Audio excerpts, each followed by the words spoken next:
সকলোকে জয় জুবিন দা আৰু যিমান পাৰে ইমান এই ভিডিঅ'ৰ কমেণ্টত জাষ্টিছ ফৰ জুবিন দা লিখিব আৰু পাৰিলে মানে শ্বেয়াৰ এটা কৰিব।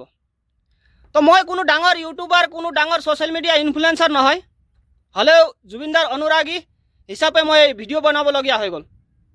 তো আজি ভিডিঅ' স্ক্ৰল কৰি থাকোঁতে বহুতখিনি কিবা কিবি ভিডিঅ' পালোঁ, মনত দুখ লাগিলে, সেইটো কাৰণে এই ভিডিঅ' বনাবলগীয়া হৈ গ'ল। যদি ভিডিঅ'ত কিবা বেয়াকৈ কৈ পাম তেনেহ'লে ক্ষমা কৰিব। তো মই এইটোৱে বিচাৰোঁ আৰু সকলো আমাৰ জুবিন দা অনুৰাগী সকলো অসমবাসীয়ে এইটোৱে বিচাৰে, আমাক এতিয়া ৰিচেণ্টলি আমাক জাষ্টিছ ফৰ জুবিন দা লাগে, জুবিন দাৰ জাষ্টিছ লাগে।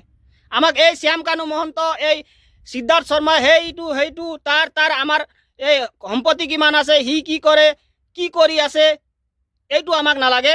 আমাক জাষ্টিছ ফৰ জুবিন দা লাগে। আমাৰ জুবিন দাই ন্যায় পাব লাগে, সঠিক ন্যায় পাব লাগে।